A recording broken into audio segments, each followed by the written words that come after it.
होगा देखो। सबसे पहले क्या हो रहा है, स्पोरोजोइट्स रिलीज हो रही है, कहाँ से रिलीज होती है, सलाइवरी ग्लैंड ऑफ मॉस्किटो। उसके बाद ये क्या हो जाएगा, मॉस्किटो बाइट करेगा तो जो स्पोरोजोइट्स है वो कहाँ चले जाएंगे, ह्यूमन में इंजेक्ट हो। उसके बाद ब्लड से कहाँ पहुंच रहा है स्पोरोजोइट्स, लिवर में पहुंच रहा है। लिवर से वो क्या हो रहा है, एसेक्सुअली रिप्रोड्यूस कर रहा है यहाँ पर। तो यहाँ पर क्या होता है, मेनली क्रिप्टोमेरोजोइट्स का फॉर्मेशन होता है, स्पोरोजोइट से क्रिप्टोमेरोजोइट बन रहे हैं। उसके बाद जो मैच्योर वाले रहते हैं वो मेरोजोइट्स है। तो ये रिलीज होगा मेरोजोइट और क्या होगा, गैमेट्स का फॉर्मेशन करेगा। तो पैरासाइट यहाँ पर एसेक्सुअली रिप्रोड्यूस कर रहा है रेड ब्लड सेल्स में। फिर आरबीसी जो रप्चर होगी तो उससे क्या रिलीज होता है,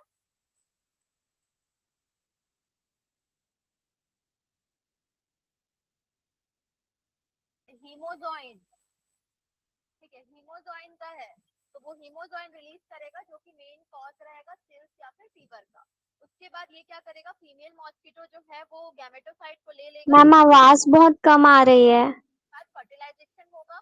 ये जो प्रोसेस है, सेक्सुअल फेज जो रहेगा वो किसमें होगा, मॉस्किटो में होगा। और एसेक्सुअल फेज जो है वो किसमें रहेगा, ह्यूमन बॉडी में, ह्यूमन पोस्ट में रहेगा। ठीक है, तो वो याद रखना, इसमें सेक्सुअल है और उसमें क्या रहेगा, मैम आवाज बहुत कम आ रही है। फर्टिलाइजेशन होगा तो ये डिप्लॉइड फेज रहेगा और ये हैप्लॉइड फेज रहेगा। और यहाँ पर मियोसिस साइकिल होगा। फिर वही स्पोरोजोइट जो है नेक्स्ट से साइकिल कंटिन्यू करते जाएंगे। अब मेरे को बताओ, एक्सप्लेन करो। मैम आवाज बहुत कम आ रही है।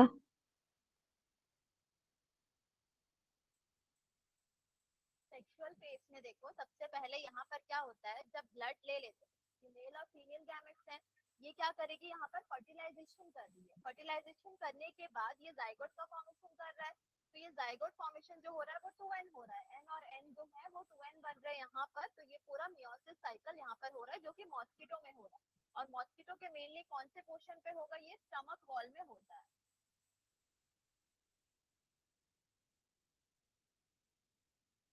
हो गया इतना। अब बताओ क्या हुआ था प्रोसेस में पूरा, दो जो तीन तीन मतलब दो तीन जो मेन पॉइंट्स है वो बताओ।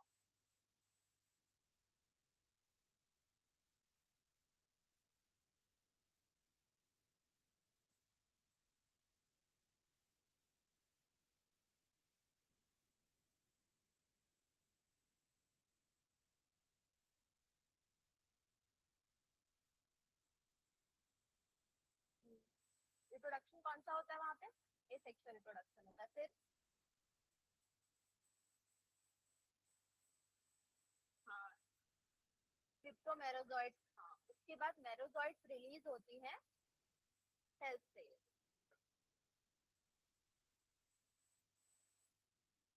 हाँ, रिलीज होता है, वो डिवाइड होता है। फिर आरबीसी जब रप्चर होता है तो एक टॉक्सिक सब्सटेंस रिलीज होता है जिसका नाम क्या है, हीमोजॉइन है।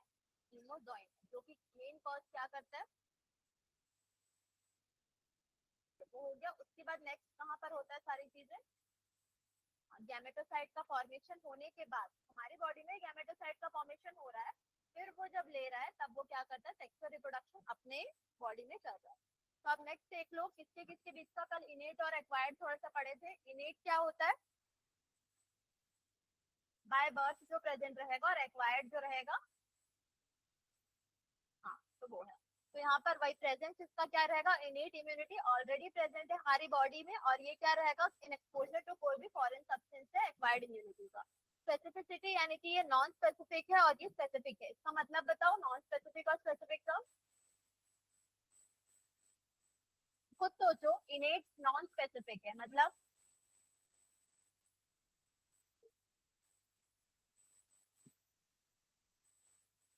पता नहीं है, ठीक है। और स्पेसिफिक मतलब जो भी फॉरेन ऑर्गेनिज्म है वो हमें क्या है, मतलब स्पेसिफिक के लिए ही स्पेसिफिक एंटीबॉडी जो है वो काम करेगा, वैसा है।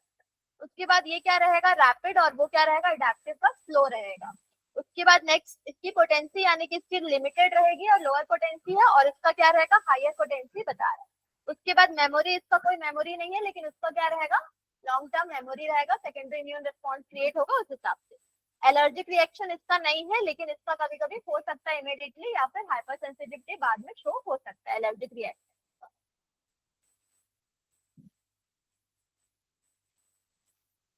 इसको देख लेना, सेम चीज, एक्टिव इम्यूनिटी और पैसिव इम्यूनिटी, ये किसमें था, एक्वायर्ड इम्यूनिटी में था। एक्टिव का मतलब क्या होता है कि इन रेस्पॉन्स टू एंटीजन अगर कोई एंटीबॉडी प्रोड्यूस हो रहा है तो वो क्या है, एक्टिव इम्यूनिटी रहेगा। पैसिव इम्यूनिटी मतलब क्या रहेगा कि जब हम कोई इंजेक्शन प्रोवाइड कर रहे हैं या कुछ दे रहे हैं रेस्पॉन्स टू एंटीजन, तो फिर क्या रहेगा, वो पैसिव इम्यूनिटी जो हम बाहर से ले रहे हैं, तो वो है। उसके बाद ये हमेशा लॉन्गर पीरियड के लिए रहेगा और ये शॉर्टर पीरियड के लिए रहता है, जब तक बॉडी में दवाई का रिएक्शन रहेगा तब तक का वो प्रेजेंट रहेगा। उसके बाद इसमें एग्जांपल्स जैसे कि नेचुरली ड्यू टू डिजीजेस, ये वैक्सीनेशन से जो भी इम्यूनिटी डेवलप हो रही है और ये जो भी एंटीटॉक्सिन या फिर जो एंटीबॉडीज है जो भी उससे हम ले रहे हैं, टेक कर रहे हैं, उससे जो भी रहेगा, तो वो कल का मतलब उस दिन का जो भी था। इसके बाद हम लोग बैरियर्स पढ़े थे इनेट इम्यूनिटी में, कौन सा था, फिजिकल बैरियर था, फिजियोलॉजिकल बैरियर था, सेलुलर और क्या था, साइटोकाइन था। फिजिकल में क्या क्या चीजें थी, स्किन था, एपिथेलियम सेल्स की लाइनिंग थी, म्यूकस कोटिंग था। फिर फिजियोलॉजिकल में क्या था, acid in the stomach, saliva mouth में और टीयर्स, ठीक है, आइस। फिर सेलुलर बैरियर्स में क्या क्या था, पीएमएनएल था, पॉलीमॉर्फोन्यूक्लियर ल्यूकोसाइट थे और क्या थे, मोनोसाइट और नेचुरल किलर सेल्स थे। उसके बाद इसमें क्या थे, साइटोकाइन में इंटरफेरॉन जो रहेगा वो। ये उस दिन पढ़े थे, याद है थोड़ा बहुत। एक्वायर्ड का, एक्टिव पैसिव सेम चीज, उसमें भी क्या था, नेचुरल और आर्टिफिशियल था। नेचुरल का मतलब क्या था, in response to an infection जो भी जनरेट हो रहा है, और ये इन रेस्पॉन्स टू वैक्सीनेशन जो जनरेट हो रहा है वो है। उसके अलावा पैसिव में क्या रहेगा, ब्रेस्ट मिल्क वगैरह से जो नेचुरली डेवलप हो रहा है, और ये कोई इंजेक्शन या इन्फ्यूजन से जो डेवलप हो रहा है वो रहेगा पैसिव में आर्टिफिशियल का। और ये याद है उस दिन का नाम, याद है फंक्शन, ठीक है, आईजी का फुल फॉर्म ग्लोब्यूलिन, इम्यूनोग्लोब्यूलिन, वही एंटीबॉडीज ही होती है। तो कितने टाइप के होते हैं टोटल, 5। तो मैं उस दिन क्या बताई थी, हाँ, तो टोटल 5 टाइप्स के क्या है हमारे पास, एंटीबॉडीज है। आईजी, ए, डी, ई, जी और एम रहेगा। मेनली ए का काम क्या रहता है, ये कहाँ पर प्रेजेंट होता है, और ये क्या कर रहा है, पैथोजन को अटैक कर रहा है, मेनली डिस्ट्रक्शन प्रोवाइड करने के लिए। आईजीडी का क्या रहेगा, आईजीएम को ये स्टिमुलेट करना, मेन काम इसका वो रहेगा। आईजीई का मेन काम क्या रहेगा, एलर्जी के लिए, हाइपरसेंसिटिविटी या एलर्जी के लिए रहेगा, एलर्जिक रिएक्शन के लिए। जी, आईजीजी का ये फेगोसाइट के साथ बाइंड होता है मेनली, और आईजीएम जो है वो मेन क्या कर रहा है, मेमोरी क्रिएट करने में हेल्प कर रहा है, मेमोरी सेल्स बोल सकते। अब नेक्स्ट देख लो, नेक्स्ट टॉपिक क्या है हमारा, वैक्सीनेशन और इम्यूनाइजेशन। तो मेन वैक्सीनेशन और इम्यूनाइजेशन किसके बेसिस पे रहेगा, मेमोरी के बेसिस पे रहेगा जो हमारी बॉडी में होगा। तो वैक्सीन क्या है हमारा, डेड या फिर कोई भी वीकेंड पैथोजन रहेगा या फिर वीकेंड प्रोटीन रहेगा, जो भी पैथोजन है उसी से हमें क्या मिल रहा है, वैक्सीनेशन प्रोड्यूस हो रहा है। तो ये क्या करेगा, किसी भी पर्सन में इंजेक्ट करेंगे तो वो इम्यून रेस्पॉन्स को क्रिएट करता है। अब नेक्स्ट, वैक्सीन क्या प्रोड्यूस करता है, एंटीबॉडीज प्रोड्यूस करेगा, जो मेनली जितने भी टॉक्सिन है या पैथोजन है उसकी जो एक्टिविटीज है उसको क्या करेगा, खत्म करेगा। और क्या प्रोड्यूस करेगा, मेमोरी बी सेल्स और टी सेल्स को प्रोड्यूस करेगा। तो ये सारे सेल्स मेनली पैथोजन को रिकॉग्नाइज करके रखेंगे और बाद में क्या करेंगे, एनकाउंटर करेंगे और क्या करेंगे, एंटीबॉडीज को प्रोड्यूस करेंगे। तो ये वैक्सीनेशन का मेन रहेगा। तो वैक्सीनेशन कौन सी इम्यूनिटी प्रोवाइड करता है, एक्टिव इम्यूनिटी प्रोवाइड कर रहा है। अगर कोई फास्ट इम्यून रेस्पॉन्स की रिक्वायरमेंट है हमें, तो जो प्रिपेयर्ड हमारे पास जो एंटीटॉक्सिन पहले से प्रिपेयर्ड है या फिर एंटीबॉडीज पहले से प्रिपेयर्ड है, उसको हम किस में डाल रहे हैं, किसी भी पेशेंट में डाल दे रहे हैं। तो जैसे कि टिटनेस इंजेक्शन का रहेगा, तो ये जो टाइप ऑफ इम्यूनाइजेशन होता है वो क्या रहेगा, पैसिव इम्यूनिटी रहेगा। तो हम लोग एक्टिव और पैसिव पढ़े जो रहेगा वही। तो एक्टिव में मेनली क्या रहेगा कि एक्टिव क्या होता है कि मेमोरी सेल्स एनकाउंटर करेगा उस हिसाब से रहेगा। और नेक्स्ट क्या रहेगा, पैसिव मतलब कोई भी हम एंटीटॉक्सिन या वैक्सीन जो है प्रोवाइड करवा रहे हैं तो उससे क्या रह रहा है, पैसिव इम्यूनिटी प्रोवाइड हो रहा है। तो क्लियर हुआ ये वैक्सीनेशन में दो टाइप का, कौन सा एक्टिव इम्यूनिटी और पैसिव इम्यूनिटी कैसे आ रहा है। नेक्स्ट इसमें देखना, जैसे कोलेस्ट्रम, कोलेस्ट्रम किसका एग्जाम्पल था, एक्टिव या पैसिव, पैसिव का था। जो कि सबसे पहला जब लैक्टेशन हो रहा है तब यहाँ पे प्रोवाइड हो रहा है, कौन सी एंटीबॉडीज प्रोवाइड हो रही है, कोलेस्ट्रॉल में कौन सी एंटीबॉडीज रहती है, IgA रहेगी, जो कि मदर से चाइल्ड में जाएगा ताकि वो प्रोटेक्ट कर सके किसी भी पैथोजन से इम्यून सिस्टम को। उस मतलब जब तक बर्थ होने के बाद इम्यून सिस्टम डेवलप नहीं हो जाता तब तक। उसके बाद नेक्स्ट एक है इसमें रिकॉम्बिनेंट DNA टेक्नोलॉजी। ये भी एक टेक्नोलॉजी है, ये मेनली क्या करता है, जितने भी एंटीजेनिक पॉलीपेप्टाइड्स है उसका प्रोडक्शन करेगा किसमें, बैक्टीरिया या ईस्ट में। मतलब इसका जो प्रोडक्शन हो रहा है, जैसे वैक्सीनेशन में क्या रहता है, डेड बॉडीज को, मतलब डेड बॉडीज नहीं, मतलब डेड वाले जितने भी पैथोजन है उसके साथ बना रहे हैं, तो वही है इसमें क्या होगा, जितने भी पॉलीपेप्टाइड्स हैं किसके, पैथोजन का, बैक्टीरिया या ईस्ट में, इसी से प्रोडक्शन हो रहा है, उसी चीज से प्रोडक्शन होगा। तो क्या करेगा, ये लार्ज अमाउंट में बनाएगा रिकॉम्बिनेंट DNA टेक्नोलॉजी में। जैसे क्लोनिंग करते हैं, क्लोनिंग करने का मतलब क्या होता है, सेम ऑर्गेनिजम्स बनाना बहुत सारे। तो वैसे ही रिकॉम्बिनेंट DNA टेक्नोलॉजी में क्या होगा कि सबसे पहले जब वैक्सीन प्रोड्यूस कर रहे हैं तो बहुत सारा एक साथ प्रोड्यूस करेगी, तो वो कौन से टेक्निक से होता है, रिकॉम्बिनेंट DNA टेक्नोलॉजी से ही होता है।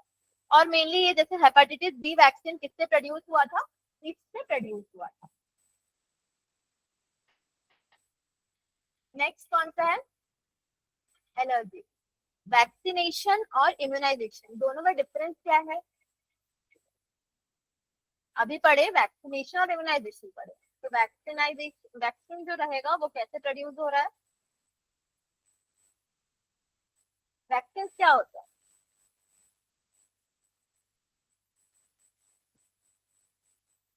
पैथोजन।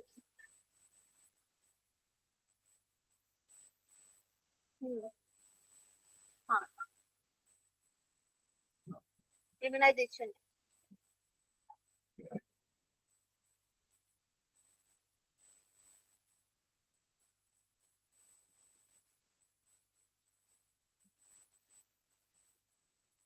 वैक्सीनेशन से इम्यूनाइजेशन हो रहा है क्योंकि इम्यूनिटी प्रोवाइड उसी से हो रही है हमें, ताकि हम फाइट कर पाए अगेंस्ट द पैथोजन को है।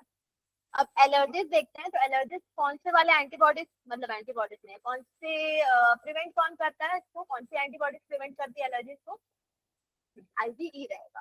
तो यहाँ पर रिएक्शन जो है इम्यून सिस्टम का कुछ एंटीजन से, तो उसको हम एलर्जी बोल रहे हैं। जैसे कि इसका रिएक्शन कैसा रहेगा, कोई भी एलर्जिक रिएक्शन कैसा रहता है, नॉर्मल एलर्जीज जो होते हैं वो कैसा रहता है, इन्फ्लामेशन होता है और इरिटेशन, रैशेस, ये सारी चीजें हो जाती है। तो जैसे इसमें क्या क्या है टाइप्स ऑफ, मतलब ये है एलर्जिक जो भी बॉडीज है वो, जैसे dust might, pollen grains, animal dandruff, wound, nail polish, किसी भी चीज से क्या हो सकता है, हमारा एलर्जी कॉज हो सकता है। तो एंटीबॉडीज जो प्रोड्यूस हो रही है उसे हम क्या बोलते हैं, एलर्जेंस बोलते हैं। वो कौन से टाइप की एंटीबॉडीज होती है, IgE टाइप की एंटीबॉडीज होती है। उसके बाद इसके सिम्टम्स क्या क्या, वही same, sneezing, watery eyes, rashes, running nose, asthma भी रहेगा। फिर उसके बाद हिस्टामिन का रिलीज होना, या फिर ये सेरोटोनिन। सेरोटोनिन कहाँ से रिलीज हो रहा है, मास्ट सेल से। ये सारे सिम्टम्स जो है किसके, एलर्जी के हैं। बाकी स्टेरॉइड्स, एंटीहिस्टामिन और जो भी एड्रेनलिन है ये रिड्यूस करती है इन सिम्टम्स को, जो भी एलर्जी के रिएक्शन है। तो वो अगर क्वेश्चन में आता है, दोनों चीजें बताना है, एलर्जी का भी और क्या बताना है, उसका ट्रीटमेंट भी बताना है कि क्या रहेगा। तो उसमें एंटीहिस्टामिन और जितने भी एड्रेनलिन है वो रिड्यूस करता है किस चीज को, सिम्टम्स ऑफ एलर्जी। नेक्स्ट कौन सा है हमारा, ऑटो इम्यून। ऑटो इम्यून का मतलब अपने सेल्स, अपने मतलब हमारे खुद के सेल्स जो है वो हमारी बॉडी को अटैक कर सकते हैं।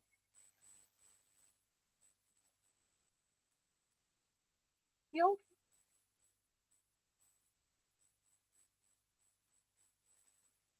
नहीं, अपने आप ही बताओ, हमारे खुद के सेल्स हैं और मतलब दो सेल्स हमारे खुद के, तो वो एक दूसरे के ऊपर अटैक कर सकते हैं क्या, नहीं कर सकते।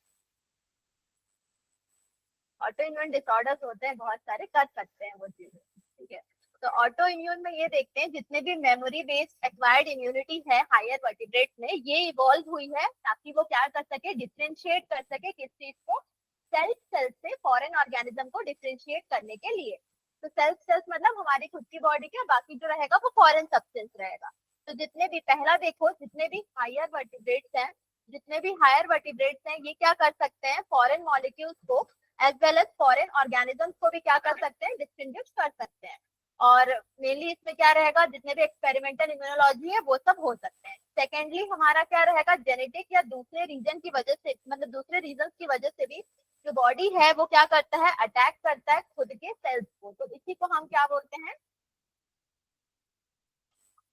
ऑटो इम्यून डिसीज, यानी कि खुद के सेल्स ही खुद के सेल्स को टारगेट कर रहे हैं, उसको हम ऑटो इम्यून डिसीज बोल रहे हैं। तो पहला यहाँ देखो, यहाँ लिखा है रिमेटॉइड आर्थराइटिस। ये बहुत सारे पीपल को जो है इफेक्ट करता है सोसाइटी में, और ये भी क्या है, ऑटो इम्यून डिसीज ही होता है। सिंपल आर्थराइटिस अलग होता है, रिमेटॉइड आर्थराइटिस अलग होता है। इसमें खुद के सेल्स जो है वो खुद के सेल्स को ही टारगेट कर रहे हैं और अटैक कर रहे हैं। और सिर्फ अगर आर्थराइटिस का प्रॉब्लम है तो वो सिर्फ बोन डिसऑर्डर या बोन इन्फ्लामेशन की वजह से होता है।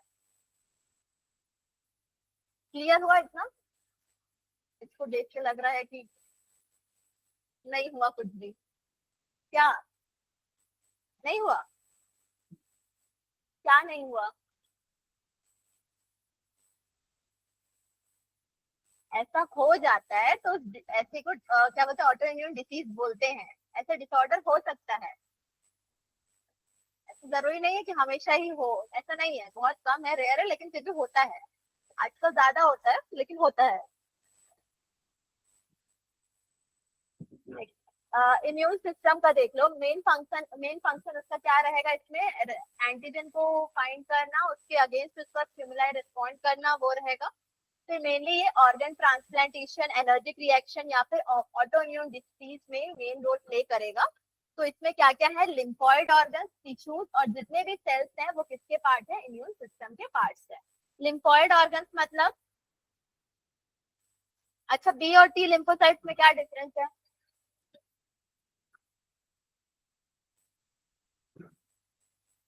बी और टी लिम्फोसाइट्स लास्ट क्लास में देखे थे, तो उसमें क्या डिफरेंस था?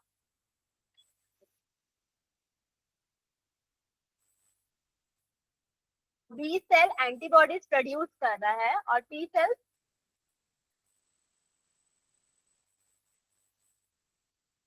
हाँ मतलब वो उसको हेल्प कर रहा था ताकि बी सेल्स जो है वो एंटीबॉडीज प्रोड्यूस कर सके। ठीक है, मेन यही फंक्शन रहेगा इसका, वो याद रख। उसके बाद नेक्स्ट इसमें देख लो कहाँ कहाँ पे क्या क्या चीजें प्रेजेंट होती है। जैसे प्राइमरी लिम्फॉइड ऑर्गन्स में हम लोग देखते हैं कौन सा। पहला तो प्राइमरी लिम्फॉइड ऑर्गन्स मतलब क्या होता है, जितने भी इनमैच्योर लिम्फोसाइट्स है ये मैच्योर होती है कहाँ पर, एंटीजन स्पेसिफिक लिम्फोसाइट में जाके वो मैच्योर होंगी। तो ये सारे हमारा क्या रहेगा, प्राइमरी लिम्फॉइड ऑर्गन्स बोलेंगे इससे। ऐसे ऑर्गन्स जहाँ पे क्या होता है, जितने भी इमैच्योर मतलब बीटी, जो भी इमैच्योर वाले रहेंगे वो एक ही जगह स्पेसिफिक लिम्फोसाइट पे जाके क्या करेंगे, वो मैच्योर होंगे, कन्वर्ट होंगे। तो एग्जांपल में इसका कौन सा है, थाइमस और क्या है, बोन मैरो। तो वहां पर देखो थाइमस यहाँ पर प्रेजेंट है, ठीक है। बोन मैरो कहाँ रहता है, स्पाइनल कॉर्ड के अंदर पूरा जो रहेगा वो, हाँ तो वो पूरा बोन मैरो वाला पोर्शन रहेगा, लुम्बर पोर्शन पे मेनली रहता है वो, तो वो है। और तो ये बोन मैरो में देखना, ये मेन लिम्फॉइड ऑर्गन रहेगा, यहाँ पे बहुत सारे ब्लड सेल्स का फॉर्मेशन हो रहा है और लिम्फोसाइट्स का भी फॉर्मेशन यहीं पर हो रहा है। हाँ वो पूरा बोन के अंदर शो कर रहा है, बस इतना है, और कुछ अलग से नहीं, बोन के अंदर दिखा रहा है बोन मैरो है। नेक्स्ट थाइमस कहाँ पर है, नियर द हार्ट जो है वो प्रेजेंट रहेगा, चेस्ट बोन के नीचे रहता है थाइमस वाला पोर्शन। तो यहाँ पर ही क्या हो रहे हैं, मैच्योर लिम्फोसाइट का फॉर्मेशन होता है यहाँ पे, क्योंकि इनमैच्योर वाले ही मैच्योर का फॉर्मेशन हो रहा है, प्राइमरी लिम्फॉइड ऑर्गन। उसके बाद हम लोग देखते हैं ये बाकी जो भी लिम्फ वगैरह है, सेकेंडरी लिम्फॉइड ऑर्गन देखेंगे। सेकेंडरी लिम्फॉइड ऑर्गन में क्या रहेगा, जहाँ पे लिम्फोसाइट किसके साथ इंटरैक्ट कर रही है, एंटीजन के साथ, और क्या बना रही है, मल्टीप्लाई होके क्लोन्स का फॉर्मेशन कर रही है। तो जैसे lymph node, spleen, tonsils, appendix, ये सारी चीजें जो है। अच्छा ये नाम सुने हो कि नहीं, Clear patches of small intestine। ये बी लिम्फोसाइट को, मतलब बी लिम्फोसाइट बनने में हेल्प कर रहा है, ये स्मॉल इंटेस्टाइन के अंदर वाला जो लेयर रहेगा उसमें प्रेजेंट रहता है ये, ठीक है। तो यहाँ पर भी क्या रहेगा, मेनली लिम्फॉइड ऑर्गन्स ही होते हैं, ये सेकेंडरी लिम्फॉइड ऑर्गन्स है, जो कि मेनली क्या करता है, इंटरैक्ट करता है एंटीजन के साथ और रिस्पॉन्स प्रोड्यूस कर रहा है। तो यहाँ पर नेक्स्ट स्प्लीन, स्प्लीन क्या है, फेगोसाइट भी है और एक क्या है, लिम्फोसाइट भी होता है। वो मेनली क्या करेगा, जितने भी माइक्रोब्स रहेंगे, जो भी ब्लड से रिलेटेड ब्लड बॉर्न माइक्रोब्स है, उसको क्या करेगा, फिल्टर करेगा ट्रैप करके पूरी तरीके से, उसका काम ये भी रहेगा स्प्लीन का। और एक क्या रहेगा, रिजर्वायर ऑफ इरेथ्रोसाइट या फिर ग्रेवयार्ड ऑफ आरबीसी, दोनों बोल सकते हो। उसके बाद नेक्स्ट क्या है, लिम्फ नोड। लिम्फ नोड क्या रहेंगे, लिम्फेटिक सिस्टम में जहाँ पे लिम्फ इंटरैक्ट कर रही है, उनके नर्व जैसे इंटरैक्ट कर रहे हैं, तो उसको हम क्या बोल रहे हैं, और थोड़ा लेट आ जाते हैं,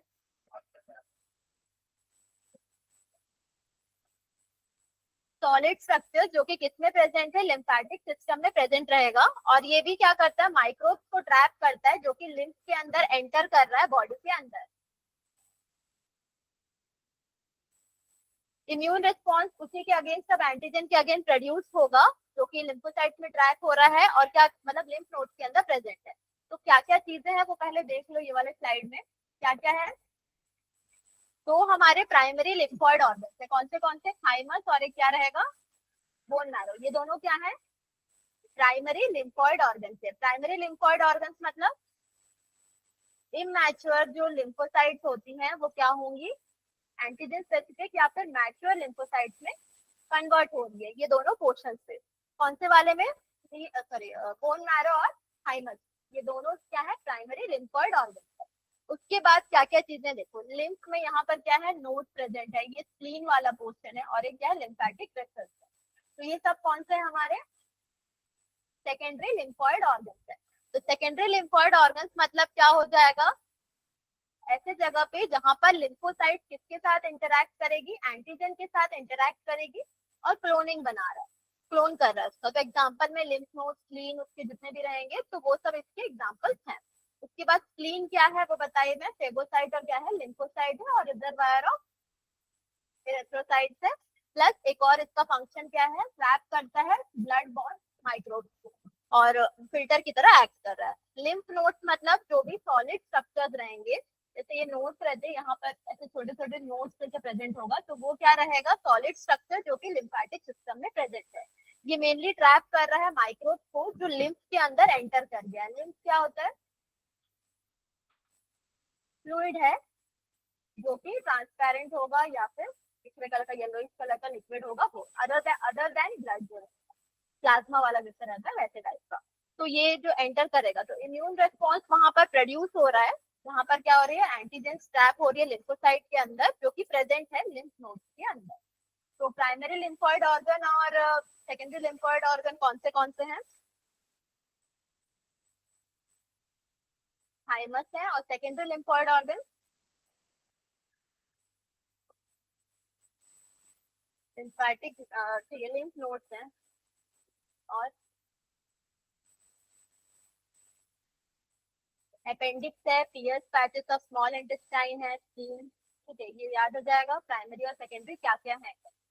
उसके बाद हम लोग देखते हैं लिम्फोसाइट में बताई थी कल क्या था, बी सेल और क्या थे, टी सेल्स थे। बी सेल्स क्या प्रोड्यूस कर रहा है, एंटीबॉडीज प्रोड्यूस कर रहा है, ठीक है ये। लेकिन टी सेल में ये समझना कि क्या है, टी सेल में हमारे पास रिसेप्टर्स प्रेजेंट होते हैं। रिसेप्टर्स मतलब जहां से क्या होगा, एंटीजन बाइंड होगा वहां पर आके। तो यहाँ पर जो रिसेप्टर है हेल्पर टी सेल में, वो कौन सा रिसेप्टर होता है, CD4 रिसेप्टर होता है। और जो हमारा साइटोटॉक्सिक वाला सेल होता है उसमें कौन सा होता है, CD8 जो होगा रिसेप्टर वाला, वो अटैच होगा वहां पे। तो ये याद रखना है इसमें, ताकि जब 8 पढ़े तो उसमें समझ में आ जाए। दोनों रिसेप्टर्स हैं, अलग अलग टाइप के रिसेप्टर्स, जहाँ पे एंटीजन बाइंड होगा, नहीं वैसा कुछ नहीं, तो उसका नाम दिए थे उस हिसाब से। तो ये दोनों टी सेल के रिसेप्टर्स हैं। उसके बाद नेक्स्ट लिम्फॉइड ऑर्गन्स में क्या क्या है, जहाँ पे क्या हो रहा है, लिम्फॉइड ऑर्गन्स मतलब अभी पढ़े, प्राइमरी और सेकेंडरी लिम्फॉइड ऑर्गन्स पढ़े, कोई पूछा भी नहीं लिम्फॉइड ऑर्गन क्या होता है, पढ़े पहले। हाँ मतलब जहाँ पर लिम्फोसाइट जो है वो, तो ओरिजिन, मैचुरेशन और प्रोलिफरेशन हो रहा है किसका, लिम्फोसाइट का, तो उसको हम क्या बोल रहे हैं यहाँ पे, लिम्फॉइड ऑर्गन। तो यही दोनों थे, प्राइमरी और सेकेंडरी। तो मेरे को डिफरेंस बताओ प्राइमरी और सेकेंडरी में।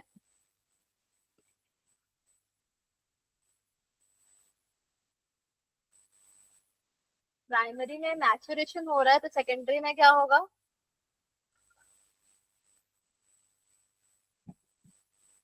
प्राइमरी में क्या हो रहा है, जहां पर इमैच्योर जो है वो मैच्योर हो रही है नॉर्मल एंटीजन स्पेसिफिक लिम्फोसाइट से। सेकंड हमारा सेकेंडरी में क्या हो रहा है, क्लोनिंग कर रहा है, मल्टीप्लाई कर रहा है वहां पर, तो वो कौन सा ऑर्गन है, सेकेंडरी लिम्फोइड ऑर्गन है। ठीक है, प्रोलिफरेशन हो रहा है जो बोल रहे हैं मेल का।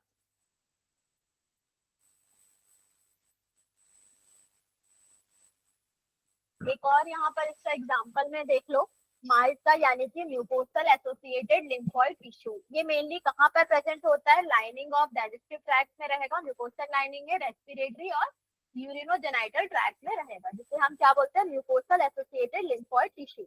ये लगभग 50% जो है लिम्फोइड टिश्यू का ह्यूमन बॉडी में वो यही रहता है, मार्क जो है वो 50% पूरा रहेगा। तो ये याद रखना कि किसमें प्रेजेंट होता है ये,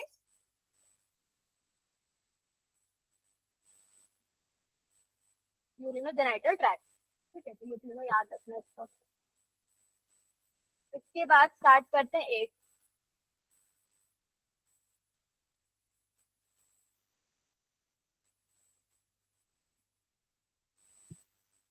चलो ठीक है, मेरे को पहले पहले के क्वेश्चन क्लियर करो, एक्टिव और पैसिव में डिफरेंस क्या है।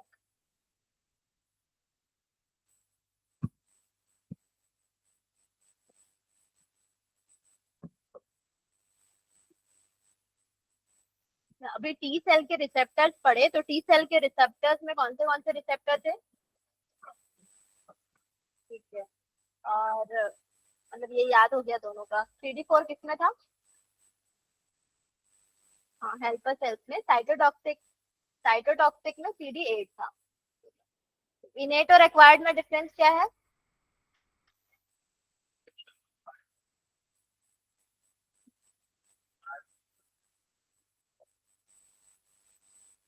ठीक है, और कौन सा स्लो होता है कौन सा रैपिड होता है।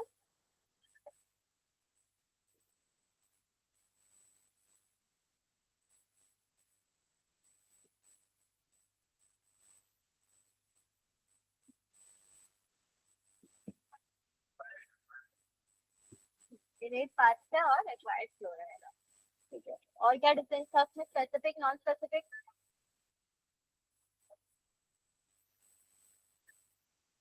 डिफरेंशिएट लिख लोगे इसके बीच का। और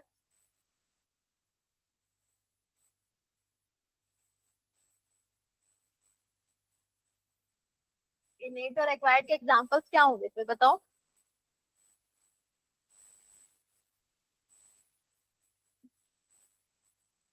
बताओ एग्जांपल।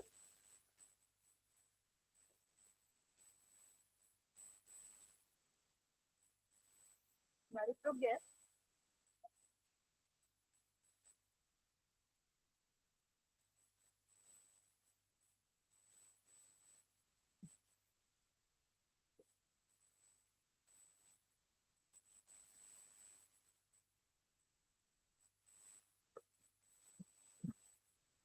कितने डिफरेंस है।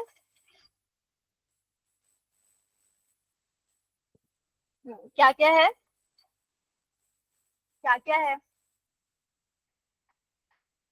हाँ उतना ही कम से कम याद कर लो, पहले तो presence, specificity, response, potency, memory और एलर्जिक रिएक्शन, तो उसके बेसिस पे आंसर बन जाएगा ना पूरा। याद हो गया, बता दो।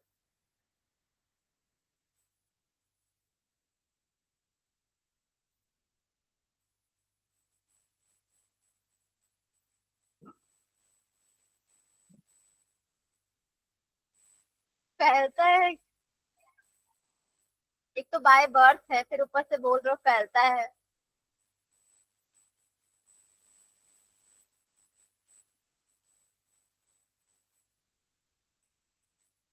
हो गया, बता लोगे अब। ठीक है, क्लास के लास्ट में बताओ बच्चा।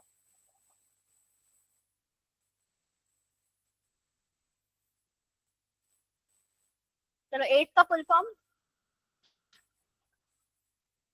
किससे होता है, HIV का full form human immuno deficiency virus रहेगा। और ये सबसे पहले रिपोर्ट हुआ था कब, 1981 में हुआ था।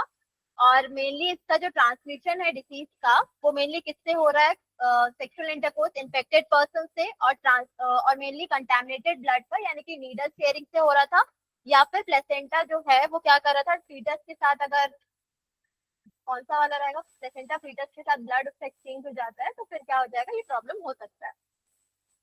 अब HIV वायरस का देख लो एक बार। ये HIV वायरस का डायग्राम है। इसमें क्या क्या है, इसमें देखना दो चीजें इसमें यहाँ पर दिया है, GP41 और GP120 दिया हुआ है। और क्या क्या चीजें है इसके अंदर, कौन सा रहेगा, RNA जीनोम रहेगा, और ये न्यूक्लियोकैप्सिड का इसका है अंदर में, और यहाँ पे एक प्रोटीन होती है जिसको हम P17 प्रोटीन बोल रहे हैं। इसके बाद इसमें इंटीग्रेस रिवर्स ट्रांसक्रिप्टेज प्रोसेस होता है, ट्रांसक्रिप्शन उल्टा होगा यानी कि रिवर्स ट्रांसक्रिप्टेज का प्रोसेस रहेगा। उसके बाद ये कैप्सिड की कवरिंग रहेगी इसमें, जो कि क्या रहेगा, यहाँ पे ऊपर से यहाँ पे जो भी होस्ट है प्रोटीएज या प्रोटीन वो सब है, और इसका एनवेलप जो है वो लिपिड का बना हुआ रहेगा। और यहाँ पे MHC प्रोटीन होती है, वो MHC एक्चुअली वो होता है कॉम्प्लेक्स प्रोटीन होता है, मेजर हिस्टो कंपैटिबिलिटी कॉम्प्लेक्स रहता है। उसका अलग अलग साइकिल्स आते हैं, वो बाद में देखते हैं, वो अभी नहीं है तुम लोग का। हाँ लगभग सबका अलग अलग फंक्शन है, तो जो मेन हम लोग का साइकिल पढ़ेंगे वो पहले इसका, नहीं सबका फंक्शन नहीं, लेकिन कम से कम डायग्राम याद रखो, उसका प्रोटीन लेयर याद रखो कि किस चीज का बना हुआ है। ठीक है, लिपिड एनवेलप रहेगा वो याद रखो, और इसमें क्या होता है बस ये।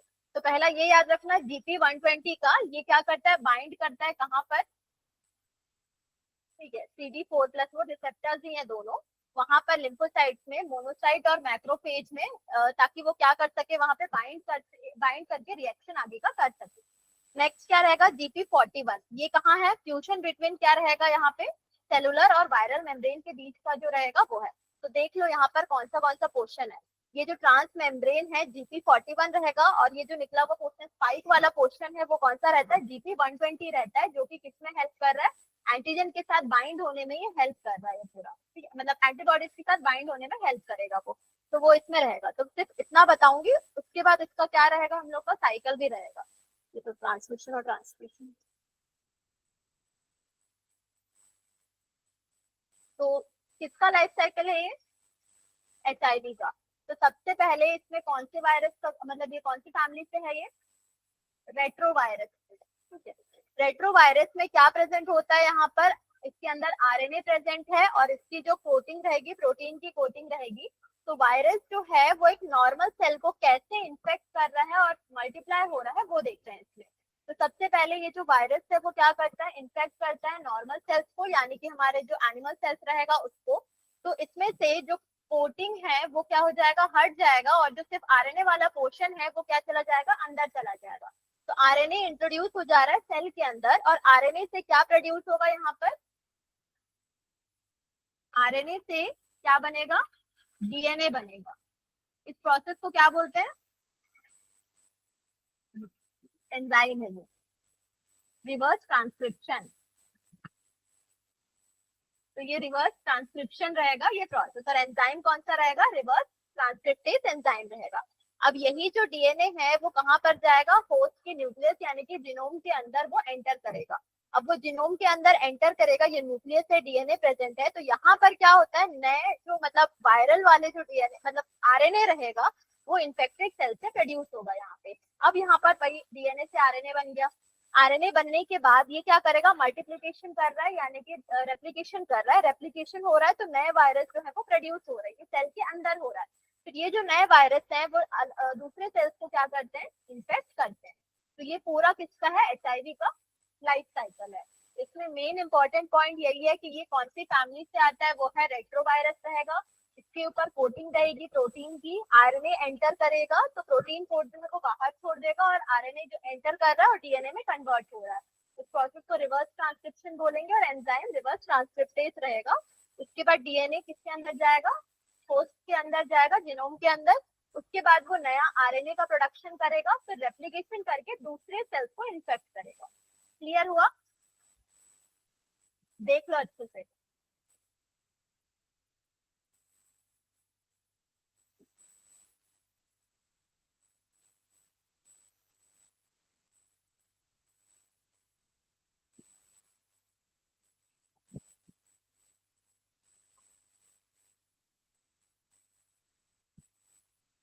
यहाँ पर ना, हाँ, रेप्लिकेशन का प्रोसेस।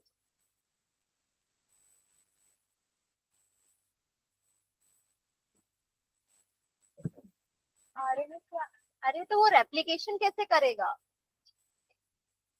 और एनिमल सेल को इन्फेक्ट कैसे करेगा वो एनिमल सेल के अंदर जाएगा तब तो वो क्या बोलते हैं एनिमल मतलब सेल्स को इन्फेक्ट करेगा ना।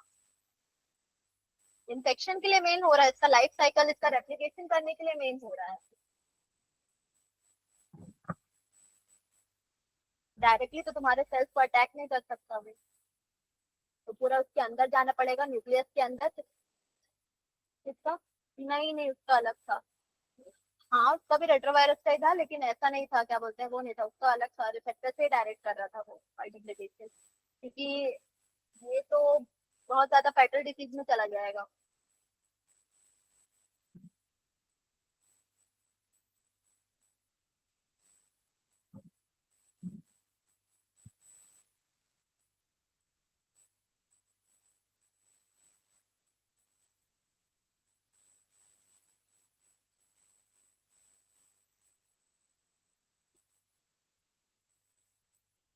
हो गया, याद हो गया ना। तो नोट्स लिखो अभी, खुद से लिखो, मतलब ये बोल रहे जब याद हो गया तो। लाइफ साइकिल ऑफ एचआईवी लिखो ना। मैंने नहीं लिखा है, सिर्फ बताया, एक्सप्लेन किया है, उसी को लिखो।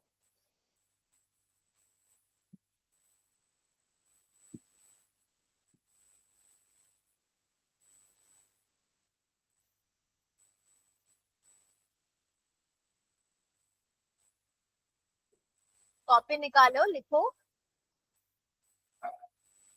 Life cycle of HIV. Diagram चाहिए लिखने के लिए? डायग्राम चाहिए लिखने के लिए, या बिना डायग्राम के हो जाएगा? एनसीईआरटी सेम ही है। हाँ वही है।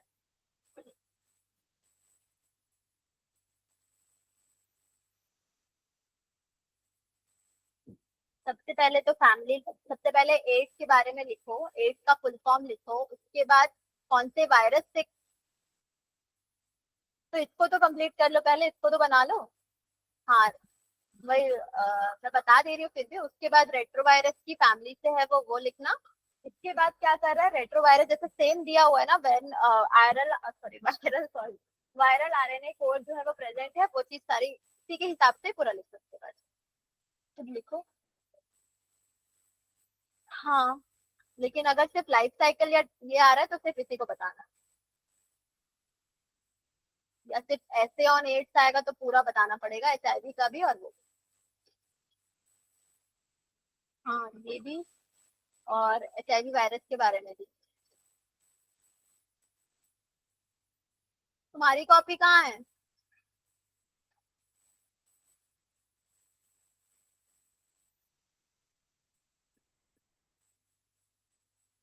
कौन सा वाला पहले का बोल रहे हो? एक्टिव इम्यूनिटी जो है हमें क्या हो रही है, वैक्सीन से प्रोवाइड होती है, और पैसिव इम्यूनिटी मतलब एंटीबॉडीज या इंजेक्शन वगैरह ले रहे हैं उससे प्रोवाइड। तो वैक्सीनेशन क्या करता है, फर्स्ट एनकाउंटर जब पैथोजन का होता है तब उसको याद करके रखता है, फिर सेकेंड एनकाउंटर में वो एक्टिव हो जाता है। ठीक है, तो वो रहेगा। और सेकेंड वाले में क्या होता है, वो थोड़े टाइम के लिए रहेगा, इंजेक्शन जब तक का काम है तब तक का एंटीबॉडीज क्रिएट कर रहा है। क्या, यहाँ तक हो जाना चाहिए, शायद मेरे को लग नहीं रहा है। कैंसर पे वो ड्रग्स ओपियोइड भी बचा हुआ है ना। हाँ, पूरा थ्योरेटिकल, ये कुछ है नहीं इसमें वैसे, याद करने का ही है पूरा, जहाँ तक हो जाना चाहिए।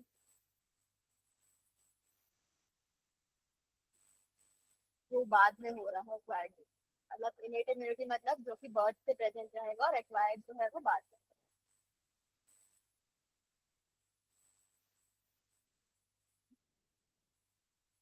सपने देख रहे हो क्या?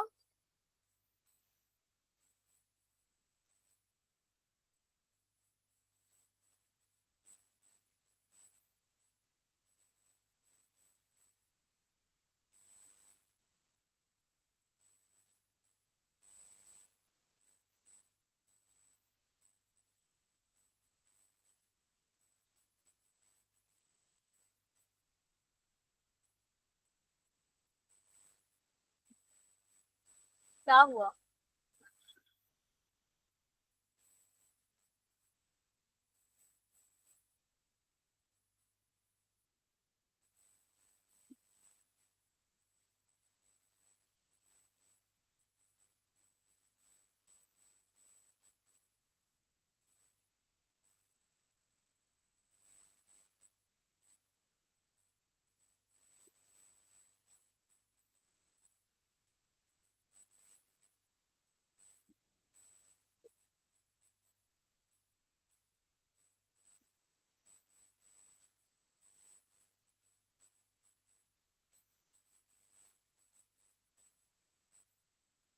जब पूरा एड्स का पूछेगा तो सिम्टम्स भी लिखना, प्रिवेंशन भी लिखना और ट्रीटमेंट भी लिखना है।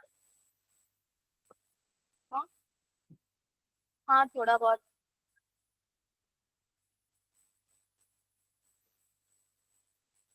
क्या? थोड़ा बहुत मतलब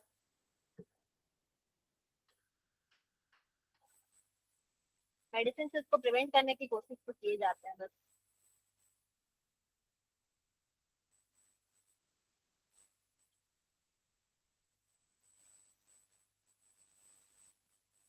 इन्फ्यूशन ब्लड का होगा, मतलब सॉरी लिक्विड इन्फ्यूजन होगा तभी।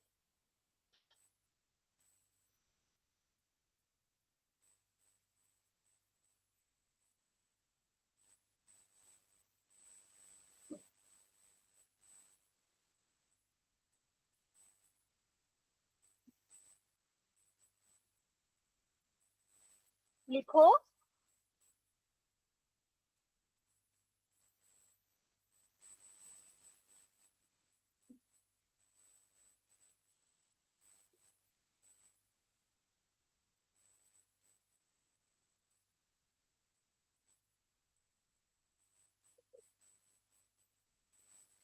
क्या?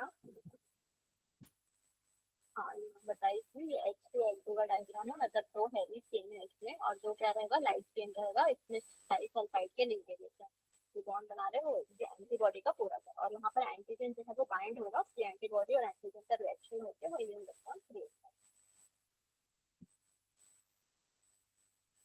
तुम्हारा लिखना हो गया? तो वहां क्यों देख रहे हो? तुम अपने हिसाब से क्यों नहीं कर रहे? लाइफ साइकिल ऑफ एचआईवी, जो डायग्राम दिया हुआ है उसी को सब्जेक्टिव वे में लिखना है।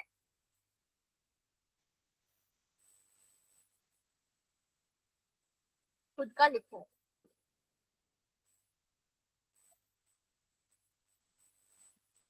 एनसीईआरटी से छापने का है पूरा।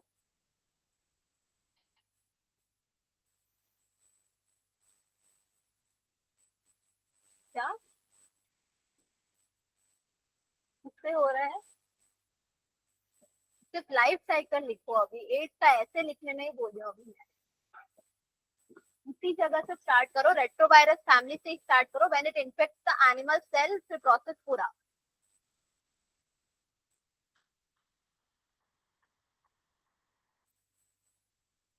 ट्वेल्थ में आ गए हो क्या?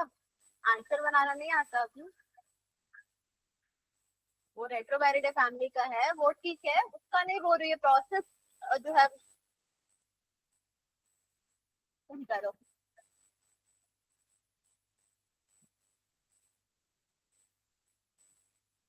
वो तो एनसीईआरटी का ही लिखा हुआ है।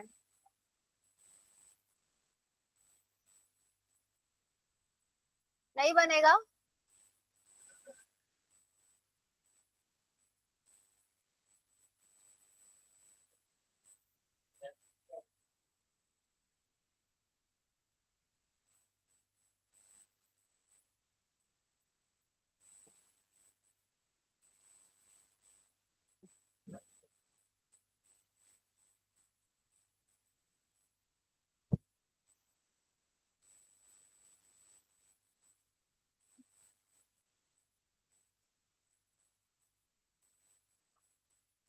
दर्द है।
हम्म।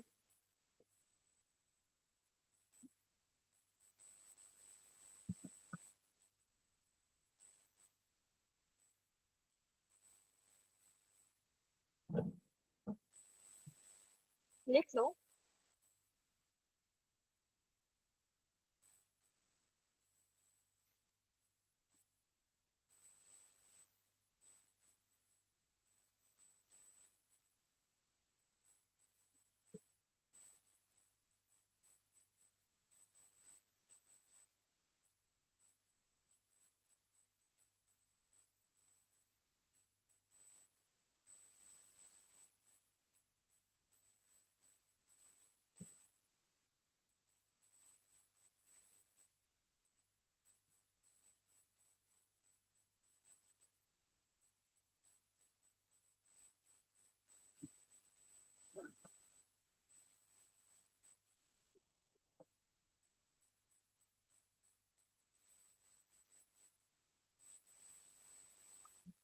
वो न्यूक्लियस में इसमें दिखा नहीं पाएगा, न्यूक्लियस में एंटर कर रहा है ना, तो वो बता रहा है कि जब वायरल आरएनए जीनोम जब इंट्रोड्यूस हो रहा है किसके अंदर, एनिमल सेल के अंदर, तो साइटोप्लाज्म के अंदर ही रिवर्स ट्रांसक्रिप्शन का प्रोसेस हो रहा है, जिसमें viral RNA viral DNA, sorry, हाँ, वायरल आरएनए वायरल डीएनए में कन्वर्ट हो रहा है by the enzyme reverse transcriptase. Then it enters, viral DNA enters into the host genome nucleus में वहां पे एंटर करेगा।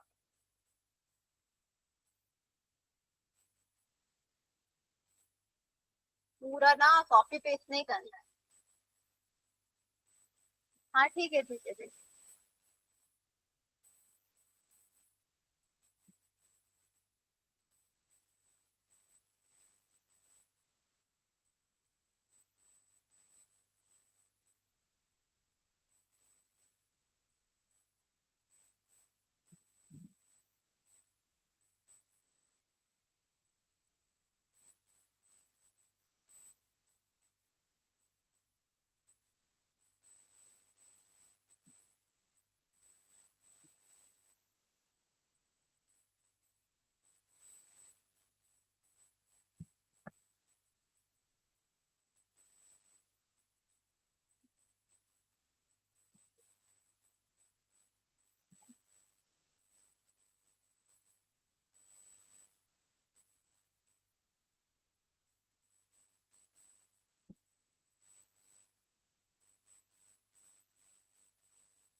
हो गया। फिर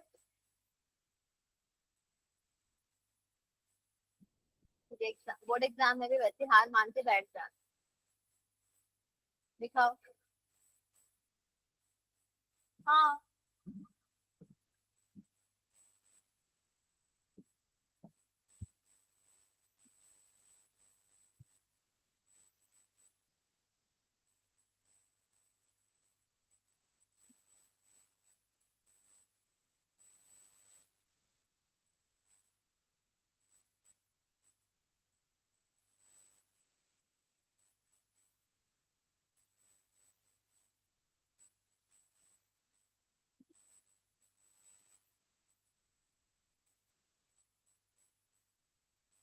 अ, थोड़ा अच्छे से लिखना कि इसमें वायरल डीएनए जो है वो इनकॉर्पोरेट हो रहा है होस्ट जीनोम में, तो वो देन इट वाला पोर्शन नहीं, और पॉइंट्स में लिखना, बाद में जब शेयर करोगे इसको अच्छे से। नेक्स्ट क्लास में ना मेरे को इसका ऐसे पूरा, ऐसे मतलब पूरा एज का लिख के बताना, राइट एन ऐसे ऑन एज पूरा, तो उसमें क्या क्या चीजें लिखोगे।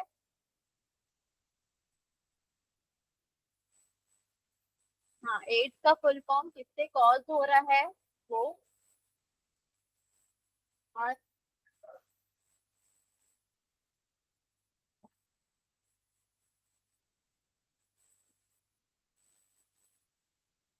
टेस्ट भी है उसका।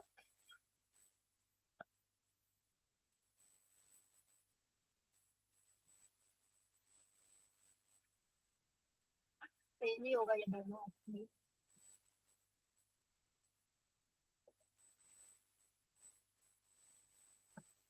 प्रिवेंशन देख लो इसका।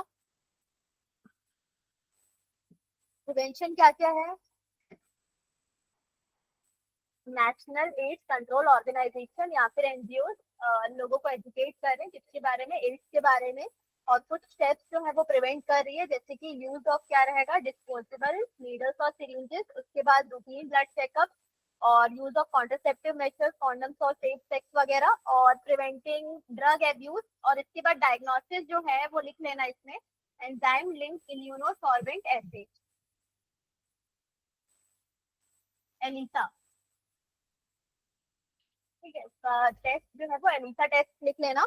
और ट्रीटमेंट में रेट्रोवायरल ड्रग्स रहती हैं जो प्रिवेंट तो नहीं कर रही है, लेकिन सिर्फ इसको दिया जाता है, सिर्फ और सिर्फ उसका रेप्लिकेशन को रोकने में हेल्प करता है। ठीक है, डज नॉट प्रिवेंट डेथ है वो।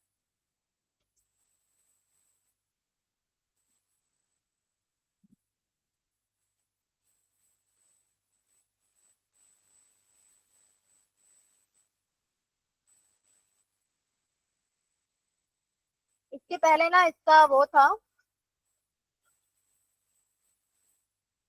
जो भी ग्रेटर रिस्क में है सफरिंग फ्रॉम द डिसीज, जैसे कि सेक्स विद मल्टीपल पार्टनर्स हो गया, या फिर ड्रग एडिक्ट जो कि इंजेक्शन से लेते हैं, या फिर जो रिपीटेड ब्लड ट्रांसफ्यूजन होता है कुछ डिसीजेस की वजह से वो, या फिर children born to infected women जो रहेगा वो, प्लेसेंटा से जो ट्रांसफर हो रहा है वो सब।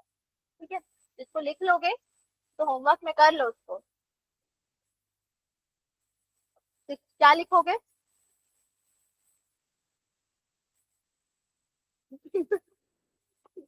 सही आएगा, ठीक है। इसका टेस्ट कौन सा है? एलिसा पूरा फुल फॉर्म?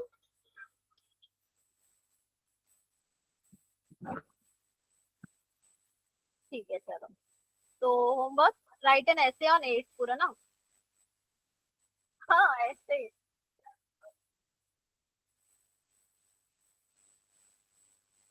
और पॉइंट्स में लिखना विद डायग्राम, विद डायग्राम। जो जो साइकिल था एचआईवी का लाइफ साइकिल, वो पूरा डायग्राम के साथ। कमल का फूल कहाँ था? एचआईवी वायरस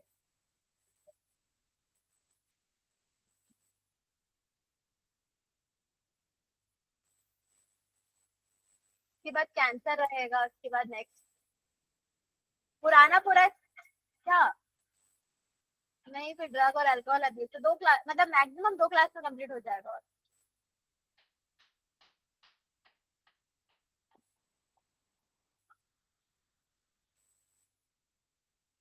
लास्ट का पूरा समझ में आ गया ना?